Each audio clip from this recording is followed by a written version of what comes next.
हमको आपके साथ शेयर कर रहे हैं और कल के बारे में जो कल के लिए है। शायद आप लोग हमेशा के लिए जब भी निर्जला एकादशी आए उस दिन को ध्यान रखें इस बात को कि आप दोबारा से कर पाए या न कर पाए, उसका भी बताएंगे कि कैसे क्या है। अब बात आती है, कथा को शुरू करते हैं। जो भी गलती होगा या बोलने में, क्योंकि बोलना हमें आता नहीं है ज़्यादा, तो जो भी गलती होगा समझना। अब पहाड़ी में मलहने से कि कथा सुना मतलब कथा हिंदी में एकदम की पहाड़ी कैसे थोड़ा सा अटपटा हो जाता है, तो हिंदी शायद सभी समझते हैं, तो हिंदी में समझा। जैसे कल निर्जला एकादशी का क्या है जो हमने यहाँ रखा हुआ है, जिसके आहुति ये मंदिर की चमन धमन देखने के लिए, मंदिर में किसी को आकर्षित करने के लिए ऐसा कोई सोच नहीं है, एक दूसरे से कोई ऐसा भाव नहीं है। ये कल निर्जला एकादशी के दिन हवन करके पाठ करने का और भजन कीर्तन रखने का माध्यम ये है कि लोग ज्यादा से ज्यादा आकर अपना जितना दरिद्र है उसको कटा ले। अपना दरिद्र जितना है दूसरे को नहीं देना, सिद्ध नहीं करना। जैसे हमारे अंदर है तो किसी और से चलेगा, ऐसा नहीं करना। हमारे अंदर है तो हमारे अंदर से ही समाप्त हो। ये करने की जो कल है वो हवन यज्ञ है।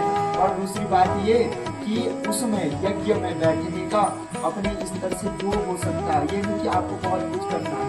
यज्ञ में बैठ के आंख मूंद कर जहाँ पर हमारा शरीर संतुलन या हमारा नेत्र अपने आप बूझने की स्थिति हो जाती है, शायद लगता है उस वातावरण में उस चारों दिशाओं में भगवान की छवि रहती है। वो भगवान ही क्या, जहाँ पर जाके हमने अपने हृदय की कल्प बताना पड़े, वो भगवान ही क्या जहाँ पर हमारे हृदय की कल्प बताना पड़े।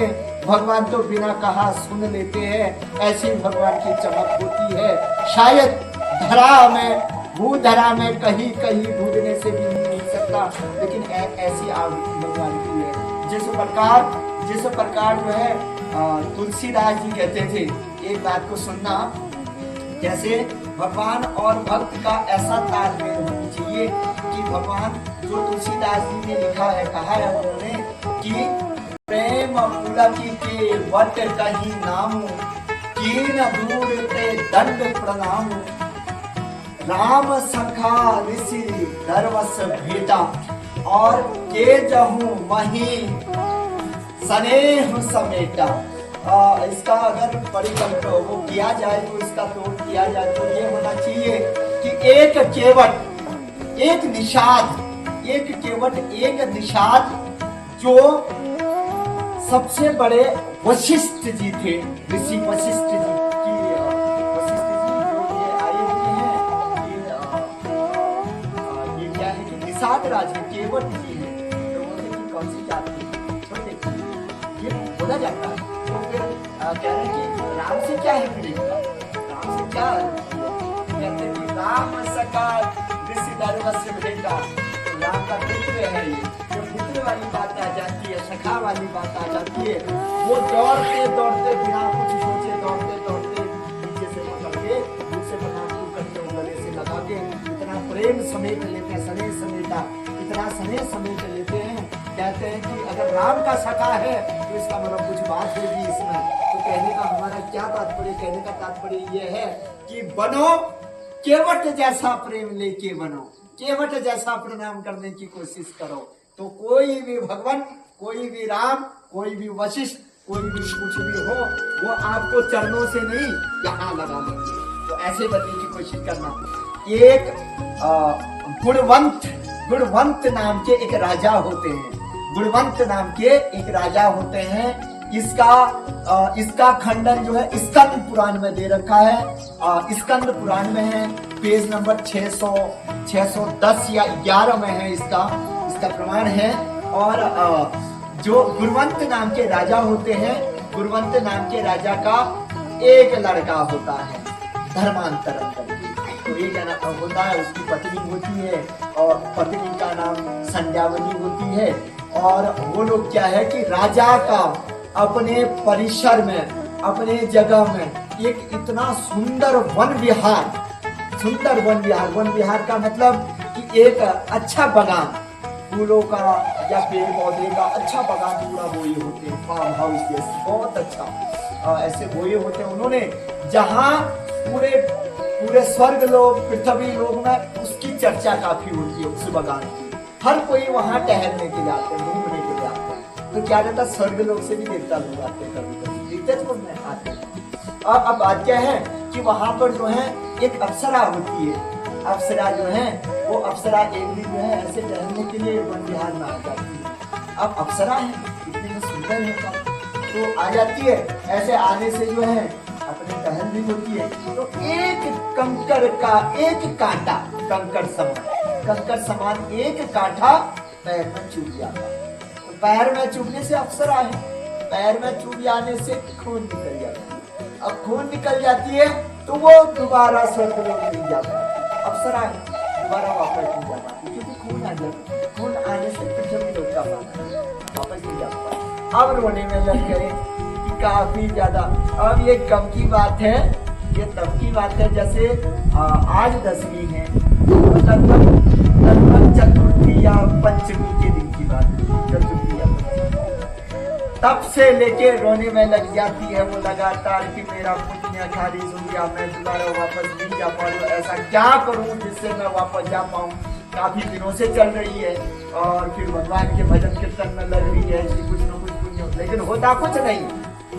एक दिन उन्होंने शंकर भगवान मुझे जो है स्वर्ग लोक जाना, लेकिन कुछ नहीं होता। शंकर भगवान कहते हैं कि आंखों से पैर में जो कांटा चुभा है, कांटा तभी चुभता है जब हम नजरअंदाज करते हैं, नजरअंदाज किया तो भुगतो, शंकर भगवान का कहना है। अब जो है अब बात आती है कि हम किसका आराधना, ब्रह्मा जी का आराधना करें। ब्रह्मा जी का आराधना करके तो ब्रह्मा जी कहते हैं कि हाँ मैं तो चौमुखी हूँ, चौमुखी में कहीं भी तुम्हारा ये साधना नजर नहीं आ रहा, वो भी खाली हो जाती है। ऐसे करते करते जितने भी हैं देवी देवता जितने भी हैं सबका आराधना उनकी कुछ फर्क नहीं पड़ता। लेकिन अब जो है लास्ट में ये बोला जाता है श्री हरि विष्णु के पास जाते हैं। हरि विष्णु कहते हैं, हरि विष्णु को कहा जाता है कि भगवान मैं आपका जो है कौन सा ऐसा तप करूं, कौन सा ऐसा उपवास रखूं आपके नाम से कि जिससे मैं जो है वहां अप्सरा स्वर्ग लोक में चले जाऊं, मैं नहीं रह पाऊंगी यहाँ, मेरा जनमानस के तौर पर नहीं है। तो विष्णु जी कहते हैं मेरा उपासना करके कुछ नहीं होगा। हाँ एक रास्ता बता सकता हूं कि अगर भूल से तुम्हारे दिमाग में, तुम्हारे बुद्धि, तुम्हारे शरीर में जो मैं एकादशी के दिन अगर याद आ गया तो उस दिन पुण्य मिल जाएगा, अगर याद नहीं आया तो अलग बात है। तो क्या रहता है उसके बाद जो है फिर थोड़ी देर भूल गए। अब ऐसे करते करते अब बात आती है एकादशी के दिन की, निर्जला एकादशी, ज्येष्ठ माह के दिन शुक्ल पक्ष घड़ी में, और आज ही जैसा भीषण गर्मी का दिन था, उस गर्मी के दिन में उसको उस अप्सरा को जो है ऐसा आवाज होता है कि हाँ कुछ तो था। तो अब ये पूछने में लग जाती किसने तो किया नहीं, अब किया किसने, राजा को बुलाया। फिर राजा आ जाता है, राजा कहता है कि कौन है ये रोने वाली, इतनी सुंदर महिला कौन है, ये सुंदर अप्सरा कौन है। तो जब सामने आ जाते हैं, सामने आके फिर जो अप्सरा है, अप्सरा कहती है हाँ लगता तो है स्वर्ग लोग के ही होंगे ऐसे, यहाँ के तो कोई नहीं है ऐसे। फिर बोलते हैं कि हाँ मैं स्वर्ग लोग से तो आई हूँ, लेकिन पहले ऐसा होने से मैं वापस नहीं जा पाऊँ। अब राजा बहुत दुखी हो जाता कि हमारे सुंदर वन विहार में इसलिए नहीं हो रहा कि कोई आए वापस जा ना पाए, किसी को दुख दरिद्र मिले इसलिए नहीं किया था। तो राजा कहता कि मैं ऐसा क्या करूं जिससे आपको पुण्य मिले, आप वापस स्वर्ग लोक जाए। तो राजा को कहते हैं कि आपके करने से कुछ नहीं होगा। फिर बोलते हैं कि राजा क्या मैं ऐसा साधना करूं क्या। फिर राजा को बोलते हैं कि ठीक है। अब एकादशी का दिन भी चले गया, क्योंकि भूल गए ना, वो भूलने की छवि दे रखी है विष्णु जी, भूल गए एकादशी का दिन। अब बात आती है जब एकादशी समाप्त होने के बाद 3 दिन निकल गए, तब याद आती है इस अप्सरा को कि विष्णु भगवान ने कहा था एकादशी के दिन उपवास। अब तब राजा को कहते हैं कि आप तो राजन हैं, ये राजन आपके प्रजा में कोई ऐसे हैं जिसने एकादशी का व्रत रखा हो, निर्जला एकादशी का। तो फिर बोला जाता है, राजा कहते हैं ये क्या हुआ। तो राजा कहते हैं जब राजा को ही मालूम नहीं कहाँ से सुना जाएगा, फिर कहते हैं कि राजा कोई मालूम नहीं तो कहाँ से क्या होगा। फिर उसके बाद क्या बोल रहे हैं, उसके बाद बोल रहे हैं कि राजा कहता कि ठीक है मैंने तो नहीं रखा, क्या पता किसी ने रखा हो। सबको बुलाया जाता है, दूसरे दिन जो सुबह सुबह पीटा ढोल पीटा जाता है कि सब लोग जो है आए। अब आने के बाद में सबको पूछा जाता है कि कौन कहाँ पर किसी ने जो है पासवर्ड लिखा इसका, सबको पूछा जाता है। हर कोई कहता है हम भी जानते ही मात्र एक महिला ऐसी। अब अप्सरा क्या बोलती है, अरे उपवास रखा है करके मत पूछो, किसी को मालूम नहीं रखेगा कौन। ये बोलो कि उस दिन अगर कोई बिना जल के बिना भोजन के रहे हैं उससे भी काम चल जाएगा। अब राजा दूसरे दिन और ढोल पिटवा देते हैं, कहते हैं कि मतलब और आज के दिन कौन भूखा रहा एक बार पूछे। एक महिला ऐसी मिलती है जो एक बनिया की दुकान में काम करती है, बनिया की दुकान में काम करने वाली। अब काम करने वाली महिला है तो उस महिला ने रोते रोते राजा के पास आके कहा कि हाँ राजन मैं भूखी प्यासी थी, लेकिन क्यों। अब बताती है कि मैं एक बनिया की दुकान में काम करती हूँ, उसी से गुजारा चलता है, और बाकी मेरे पति ऐसा है जो भ्रम करके मुझे हमेशा ताना देते हैं। उन्होंने जो है घर से बाहर कर दिया मुझे, और घर से बाहर कर दिया, अंदर नहीं आने दिया। मैं सड़क में बैठी ही 2 दिन बिताए बिना खाए पिए। जब मेरे पति अंदर में विलक रहे हैं, मेरे पति दरवाजा बंद किए हुए हैं, तो मेरे मन में कौन सी ऐसी आ जाएगी कि मैं पीऊं मैं खाऊं, ऐसा तो हो नहीं सकता, मैं हूं। तो जब वहां आ जाती है अप्सरा कहती है कि हाँ ये चलेगा। अब देखा जा रहा है ना कि इससे हो रहा है नहीं हो रहा है। उन्होंने उसका जितना था, अप्सरा ने आंख नेत्र मूंद दिया, नेत्र मूंदते ही सीधे उसका जितना पुण्य था उतने जो उपास नहीं है ना, उपास का मतलब नहीं है, रखा है नियम रखा है जो वो किया।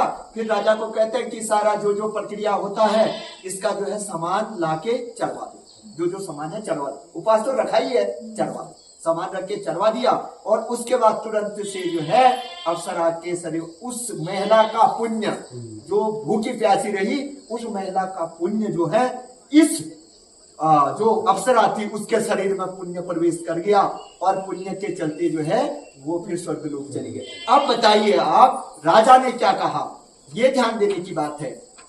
राजा ने दूसरे दिन पूरे प्रजा को बुलाया, प्रजा को जैसे बुलाया उसके बाद क्या कह रहे हैं राजा कह रहे हैं कि अगर बिना जाने पुण्य ऐसा मिल सकता है, हमें तो मालूम ही नहीं है ये क्या है एकादशी निर्जला, बिना पूछे ऐसा है, अगर हम जान लिए, हमने सिद्ध नियम के अनुसार से कर लिया, तो देखो हमारे राज्य का क्या स्थिति होगी और हमें कितना पुण्य मिलेगा। तो वैसे क्या कहा जाता है, इस दिन जो है उसके बाद राजा ने नियम कायदे से एक महात्मन को बुलाया, एक ब्राह्मण को बुलाया, और ब्राह्मण को पूछा कि क्या नियम क्या कुल है। तो उसने सारा बताया, उसी प्रक्रिया को करते रहे तो उस राज्य की ऐसी चमक धमक हो जाती है कि हर राज्य में उसको वृक राज्य के नाम से भी जाना जाता है, और उस राज्य का जो है वहां भी स्वर्गलोक में भी जय जयकार होने लग गया। और इसी के चलते आपको हमारा ये बताने का कारण है, ये समझाने का कारण है कि कल का एकादशी जो है भूल कर भी उसको छोड़ना मत।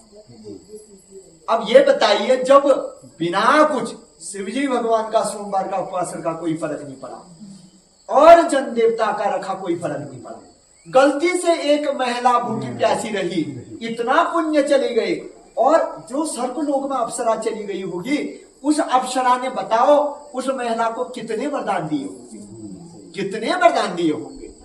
अब इसी से ये पता चलता है कि हम अनजाने में किए काम बहुत काम का रहता है, और जानकर काम करना तो फिर बहुत बड़ी बात है। इसीलिए कल के बारे में एकादशी का जो है उसमें बहुत स्मरण करिए, और एकादशी को छोड़ना मत, हर एकादशी को छोड़ना मत, और हर महीने में न कर पाओ कोई